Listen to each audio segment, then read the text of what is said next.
Auzubillahiminash-shaytanir-rajeem. Bismillahir-rahmanir-rahim. So, we're gonna start with the placenta accreta spectrum today, guys.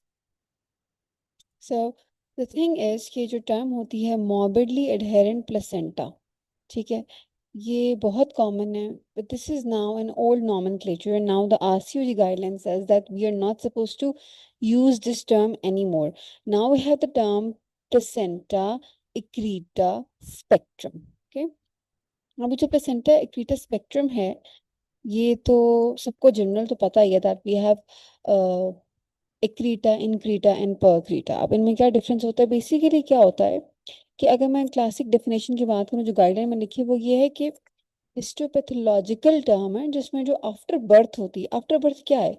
Baby निकल के पीछे जो चीज रह गई वो आफ्टर बर्थ है ना, वो चिपकी रह जाती है. It is basically it remains attached. ठीक है. और जिस एरिया पे डेसिडुअल या तो कम होती है या डिफिशिएंट होती है, and because of that basically there can be a severe hemorrhage and can lead to hysterectomy. So जो एक्रीटा है, just a second.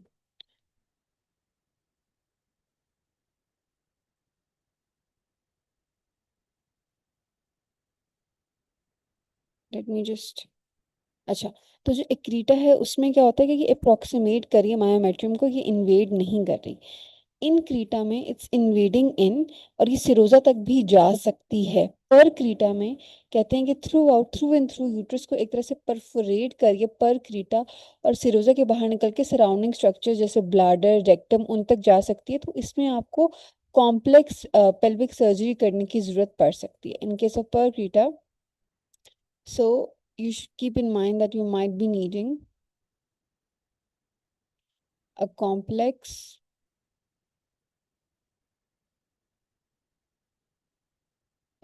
pelvic surgery in this case. Okay.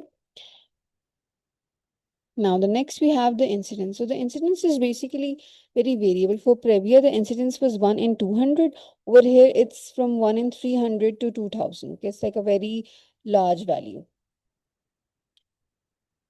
So as I said earlier, it's a histopathological term. ठीक है, इसमें after birth की एडेरेंस से बहुत ही ज्यादा crude nomenclature use हुआ है, बट ये इन्होंने प्रेफर किया as compare to morbid adherence. Morbidly adherent का जो टर्म है वो अब नहीं रहा नॉमेनक्लेचर में. सो बेसिकली जो हम इनको 3 में क्लासीफाई कर रहे हैं, it's basically based on the depth of invasion of villi, कि विलाई की इन्वेजन कितनी है. अगर वो थ्रू एंड थ्रू परफोरेट करके ब्लैडर रेक्टम जा रहा है, that's परक्रीटा. So now, what are the risk factors? If there's for everything, just like for everything else, if there's a history of previous ecreta, तो अगर पिछले ecreta के बाद उसकी hysterectomy नहीं हुई and she has conceived again, then in this case, of course, there's a higher risk. Then again, the relationship with cesarean is the same as that in case of Previa. Number of cesareans जैसे जैसे बढ़ेंगे, risk जो है वो ज़्यादा होता रहेगा. But इसमें उन्होंने जो value दी हुई है, that is after one cesarean section. If the patient is previous one scar, right now we're not talking about Previa. अच्छा, अब कुछ को लगता है कि प्रेविया है तो जो है वो एक्रीटा स्पेक्ट्रम होगा. PS is basically independent of previa. Previa और पीएस का साथ होना एक एडिशनल रिस्क फैक्टर है, but PS can just be there because of a previous scar. Placenta doesn't have to be low lying for accreta spectrum to occur. अच्छा. Yes, the value is only given for a previous one scar.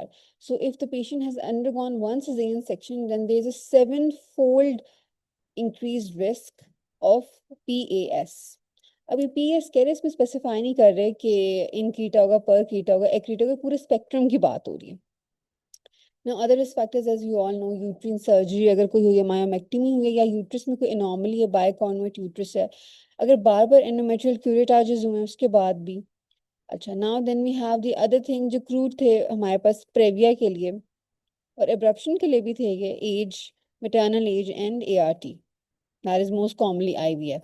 Now we have one more thing, that if the patient has undergone manual removal of placenta in the last pregnancy, then there might be some residual tissue or villi जो वो gradually invade करेंगे.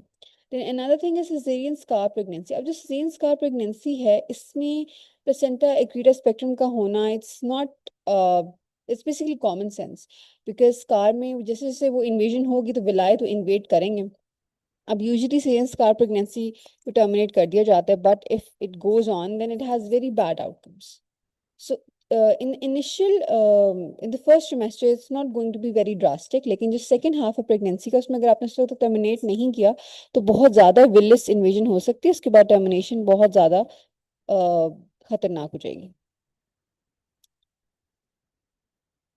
Okay, then we have previous scar. अगर patient का previous scar है और उसके साथ let's say a patient comes to you and she is previous one scar and you have looked at the placenta and it's basically interior low lying और placenta previa।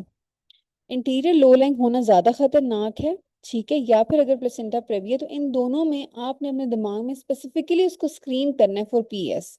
This is very important guys, you have to screen them.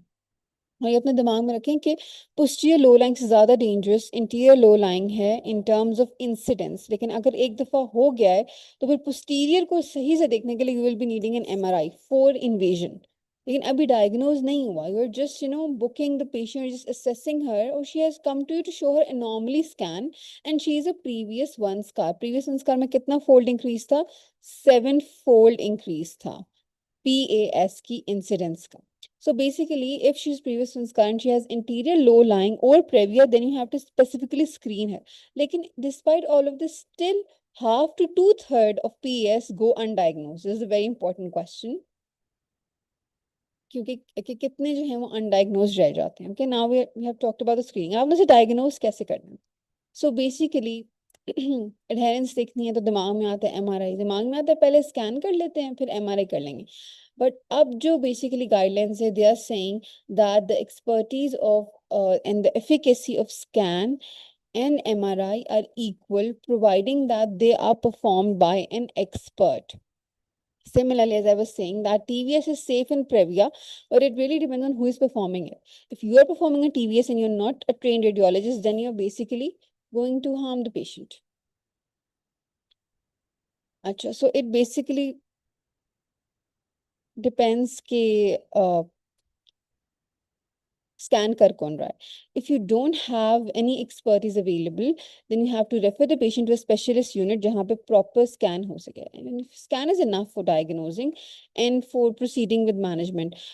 ऐसा नहीं है कि MRI करना must है, but कुछ situations हैं जिसमें आपको एमआरआई की जरूरत पड़ती है, वी गोना डिस्कस दैम। सो ऐसा कुछ नहीं कि इन्वेस्टिगेशन चॉइस स्कैन है या MRI, both of them are equivocal and you can definitely go for a scan.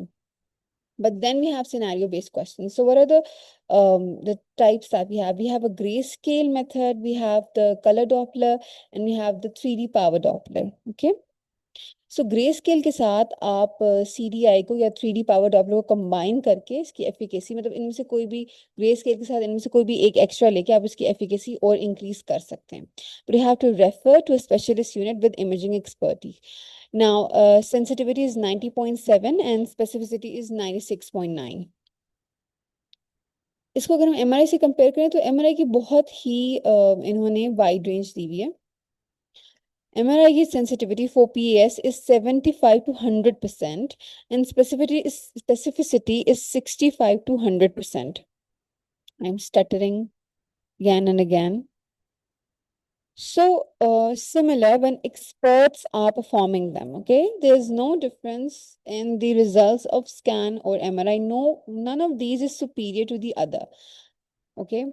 So अब हर टेक्निक की अलग फीचर्स हैं जो कि पीएस को डायग्नोज करते हैं। ग्रे स्केल में अलग है, सीडीआई में अलग है, 3D पावर डॉपलर में अलग है।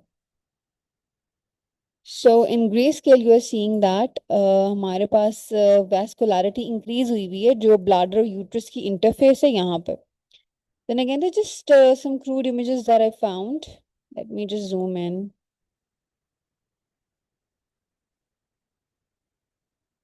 a bit.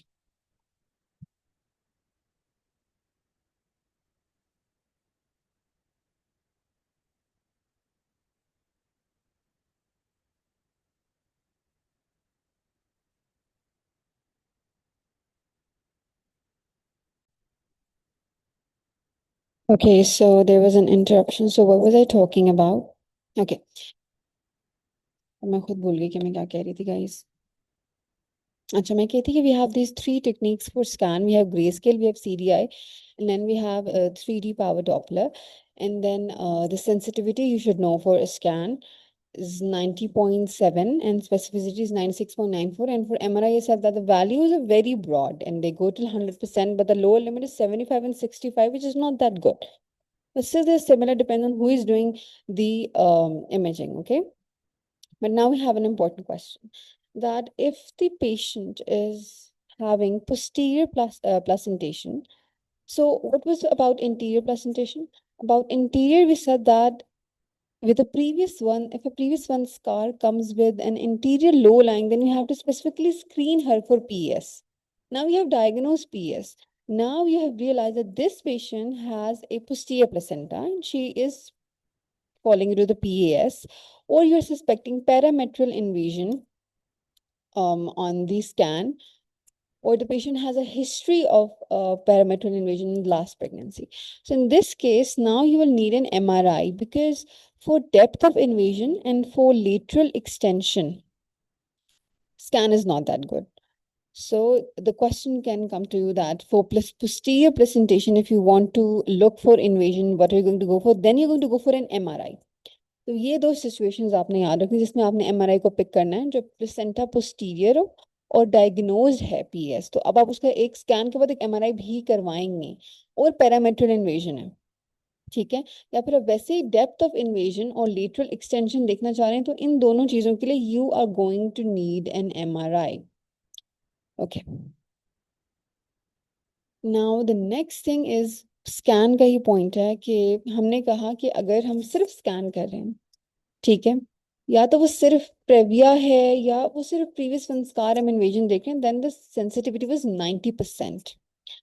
But if there is a combo of previa and previous scar और प्रेविया को आपने स्क्रीन करना है for, I'm repeating this for the fifth time for PES, okay? So if the patient is having placenta previa and she is also a previous Vanskar, in this case, the ultrasound performance is very high. There's a higher ultrasound performance. I don't know why, but this is something that we get from meta-analysis, and there's 97% sensitivity and specificity, which is really good.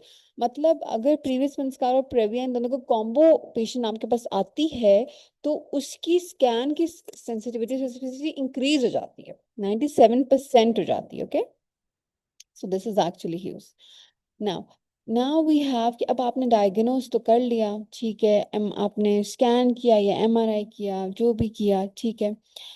Ultrasound features आपको पता होने चाहिए, ठीक है.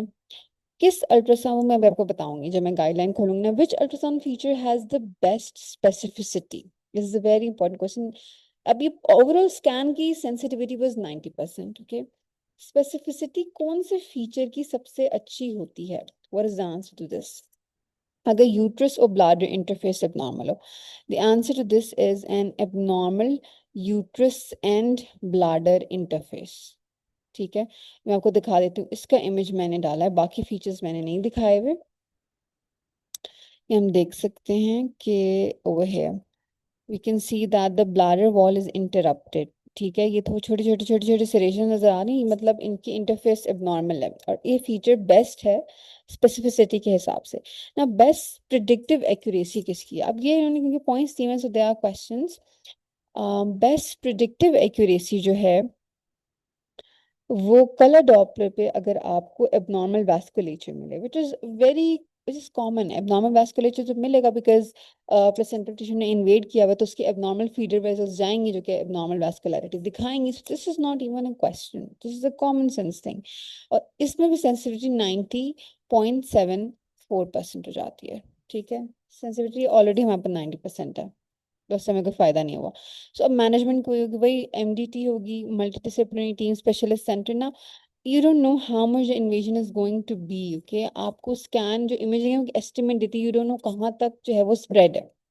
So basically, the place where you're going to perform the delivery of that patient, definitely by surgical method, should not only have a neonatal intensive care unit, but also an ICU for adult should be there, and blood products should be present, ready to be used, and you should have specialists for complex pelvic surgeries. अगर आपको complex pelvic surgery वहाँ करनी पड़े, तो you should have the specialist available. Now, when are you going to perform the delivery? So what was, first of all, we're going to revise for Previa, what was the delivery time? Let me just open it, the boards. How do I open the boards? Wait, from here. So it's loading again. Let's just see this first, okay? 35 to 36 plus 6 weeks if there are no risk factor for preterm birth and there is no anticipated excessive blood loss. अगर देखें आपको बहुत ही ज़्यादा खराब uterus और bladder की interface लग रही है और ब्लैडर वॉल की थिनिंग नजर आ रही है and you are sure that this is very badly invading and this might be percreta, then you are anticipating significant blood loss. Okay, this means that there's going to be significant blood loss and you're also anticipating a hysterectomy. And in this case, you're going to plan an earlier delivery because as the patient crosses 34 weeks, after 34 weeks, the incidence of sudden hemorrhages and the incidence of emergency delivery is going to increase. So in this case, when you're already anticipating that there is going to be a massive hemorrhage and you might going to be needing a massive transfusion protocol, then why are you going to wait after 34 weeks? Because the incidence of hemorrhage is increasing after 30. So you're going to plan delivery from 34 to 35 weeks. Whenever there's an anticipated significant blood loss or whenever you are anticipating a hysterectomy. But despite of all of this, you are being very cautious. Still 20% of the patients, they're going to land in an emergency delivery. They're going to come to you with severe APH. You're going to get stressed. You're going to do an hysterectomy and whatever is needed. But if there are no significant risk factors and there is no other risk factor for preterm birth, we can say, the quiet kind of percreta spectrum, not percreta, the accreta spectrum, PES. Then when you're suspecting percreta, what are you going to do? Of course, you're going to go for the red category, okay? Because you don't know how much is the invasion. You don't know how much complex pelvic surgery is going to be needed. So you're going to deliver when there are no other risk factors at 35 to 36 plus 6 weeks, okay? 35 to 36 plus 6 weeks when there are no risk factors for preterm birth and when there is an anticipated significant blood loss or an anticipated hysterectomy, then earlier delivery by 1 week, 34 to 35 weeks. So what was for Previa? Let's just compare because the weeks are very similar and you might get confused. It's still loading. Sorry, guys. So what is the risk factor that is associated with delivery of placenta accreta spectrum? This is not even a question. Of course, there's going to be a massive hemorrhage. And then what are the complications that are associated with a massive hemorrhage? Consumptive coagulopathy, all of those things are going to happen, okay? You're going to follow the local or the international PPH protocol, which is being followed in your setup in this case, okay? So this is the overall summary for the placenta accreta spectrum from the guideline. Okay, now, so what had we studied about Previa? Okay, for Previa, we had two options for delivery. We had the green group, which was the Previa that was uneventful without any warning hemorrhages, without any risk factors for preterm birth, no previous preterm birth history. Then we can deliver her from 36 to 37 weeks. And we were going to give her ACS at 34 to 35 plus 6 weeks, okay? And in the high risk case, we were going to deliver the high risk case at 34 to 36 plus 5 to 36 plus 6 weeks with ACS at less than 34 weeks, okay? So Previa that is not eventful, that is an innocent Previa, can be delivered at 36 to 37 weeks. Similarly, a PES, which is an innocent PES, has to be delivered.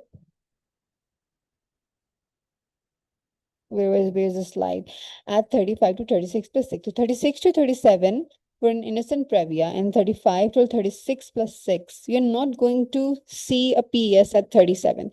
If you are receiving a PES at 37 weeks, then there's something wrong in the management. Either the specialist managing her doesn't know the management, or the patient has basically refused delivery, because after 36 plus 6 weeks, a PAS shouldn't exist, should be managed by then, because it's a very high risk condition. It's not a joke, okay? And riskful is not a term. Basically, a high risk a placenta accreta spectrum is to be delivered from 34 to 35 weeks. And what about a high risk previa? A high risk previa was to be delivered at 34 to 36 plus 6 weeks. Okay. So we have 35 to 36 plus 6 weeks and 34 to 35 weeks. And for previa, we have 36 to 37.